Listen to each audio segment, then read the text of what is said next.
Salut! Donc aujourd'hui, je voulais vous parler de l'importance du non-verbal dans la communication et dans votre première impression.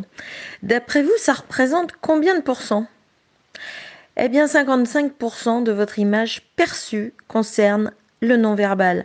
C'est juste énorme, déterminant lors d'un premier contact. Et donc, j'ai pensé que c'était utile de vous donner des petites astuces à ce niveau aujourd'hui. Alors, pour communiquer de manière impactante et convaincante, il faut que vous respectiez en fait l'adéquation entre votre non-verbal à 55%, tout ce qui concerne votre paraverbal à 38%, je vais vous expliquer par quoi ça passe après, et puis la structuration de votre message, c'est-à-dire ce que vous dites vraiment précisément. Ce n'est que 7% en fait de votre première impression. Ces résultats résultent d'une étude d'un économiste qui s'appelle Merabian.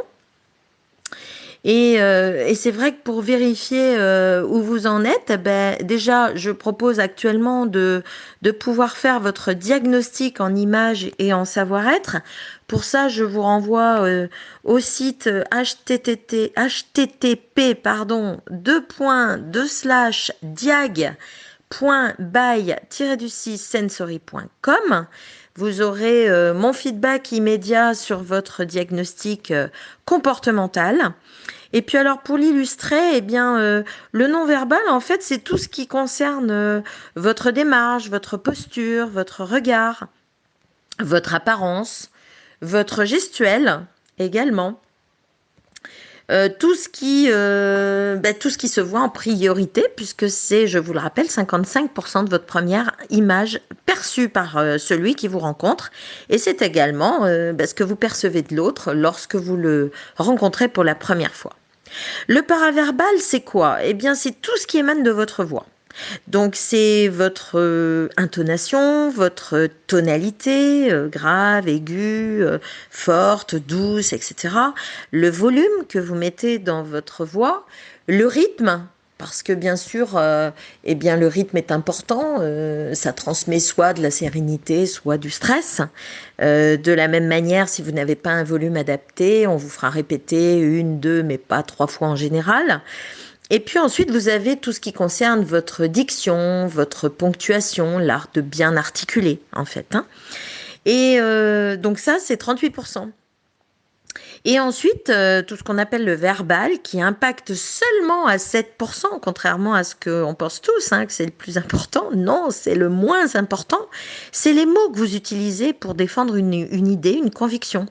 C'est la sémantique, c'est la structuration de votre message. J'aurai l'occasion de vous en reparler de la structuration de votre message dans un autre post. Souvent, nous préparons tous beaucoup ce que nous avons à dire. Eh bien, en fait, il vaut mieux se mettre devant une glace et puis s'entraîner à exprimer la forme, parce que c'est ce qui sera beaucoup plus mémorable, en fait, dans l'image que vous allez laisser à vos interlocuteurs. Pour illustrer ce propos, je renvoie également à tout l'intérêt de la synergologie, qui est une science qui étudie les significations de votre gestuelle, l'analyse du langage corporel, l'interprétation de la communication humaine, en fait, qui existe. C'est assez récent, puisque ça date de 1987. C'est très utilisé pour analyser notamment le langage des politiques, pour voir s'ils sont en adéquation entre ce qu'ils disent et ce qu'ils font comportementalement, puisque c'est ce qui met en confiance et c'est ce qui attire des voix, forcément, dans les campagnes électorales.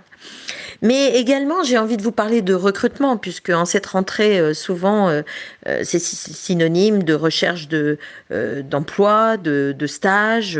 En tout cas, vous êtes souvent amené à parler de vous et à vous mettre en image, en dynamique.